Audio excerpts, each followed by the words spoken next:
Hello, welcome to the new and improved vlogs.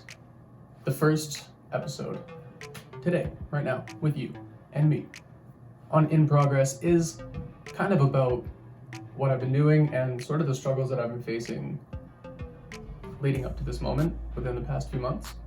So I found out that I had the big ADHD, which kind? Inattentive, which used to be known as ADD. Still kind of, but it's an outdated term. So what is ADHD even? Well, in its entirety, it's pretty much just a lack of dopamine being produced in your brain. Pretty much just one simple thing.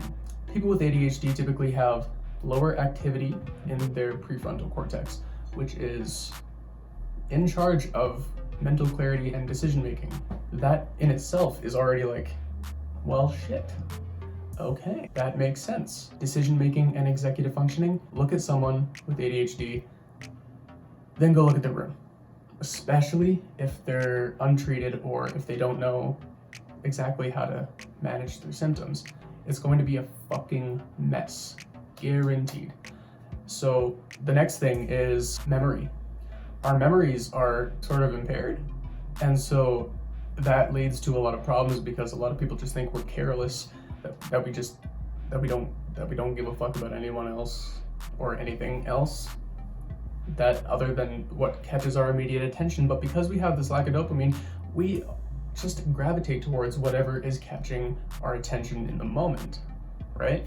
And so the lack of dopamine also makes it difficult for us to see what is actually worth doing that isn't pleasurable in the moment. Like cleaning your room or practicing fucking piano even after you get super fucking bored of it. Like, because at some point, a new activity that has been stimulating and exciting and interesting and new, once you learn all of that, then it stops becoming this new novel experience. And then so you have to sort of implement discipline, habits, and just a little sprinkle of willpower in there to be consistent and just do it all the time. And that's what's been happening with these vlogs. Okay, that is what's been happening. I was doing it on and off, and then I couldn't draw up the motivation / willpower to actually go and do them consistently every day and build that habit. That's what I'm attempting to do again. I've been off work for a couple months and I'm just getting back into it. I'm on new medications now, which help so much. Even though sometimes I feel like they're not as effective as they were when I first started, but that's not necessarily true.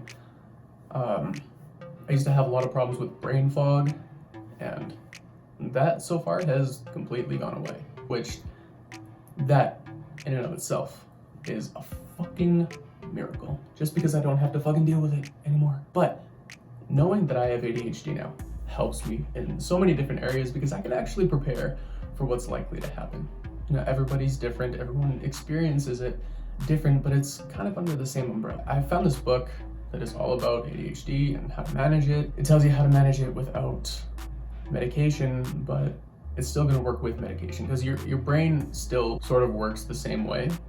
It just has more of the tools to be more effective, right? So if you have enough dopamine, that means you can actually stay focused on what you want to do. It doesn't dull away your creativity. It simply rearranges it because we're used to, like, if you have ADHD and you're creative, I can almost guarantee you that you are used to it being very disorganized and sort of just having these random creative spurts and then not for a while and then having them again. If you just act accordingly to that, then you're never going to be consistent. And that's one of the things that is very difficult for someone with ADHD, difficult for myself, is consistency and just staying on key. Just staying with it. It's hard. But once you have the actual tools to get through the process of, I feel like doing it, so then I'm gonna do it, and if I don't feel like doing it, then I'm not gonna do it. Once you get through that state, then a whole world of opportunity is readily available for you. I have made it a habit every day to wake up and play piano. Even though it's not new to me anymore, I still want to be able to play the piano. And I've been doing it every day so far for the past, I think, month. It's just natural to me to wake up, go get my coffee, go downstairs, and practice the piano, play my scales. And so just even with that in itself is building my own personal credibility. You know, this idea that you are showing yourself that you can do something, that you can stick with something for a long enough time to actually start building it. And so with something that I really enjoy, I can do that with other things that I think I don't necessarily enjoy, like cleaning my room or working out even. I've been prioritizing piano and creative stuff over the last few days. Okay, the last couple weeks. So I haven't been working out, but I'm getting to a place where it's not such a struggle. In order to do something completely different, it's kind of like a train, right? Where the train's going at full speed in one way. You're doing one thing and you're used to doing that thing. It's automated, it's a habit, it's going one way. If you want to do something else, you have to slow the brakes, get to a stop, and then go the other way. I think for me personally, slowing down the brakes and stopping, I can get to that point, but it's starting back up again, starting that momentum. That's the difficult part. That's the part that I struggle with. And like finally actually making it go full speed in the direction that I want to go. So yeah, that's pretty much what I've been going through. So in progress, episode number 1. Yeah. And with that, good vibes to the sunrise. I'll see you later.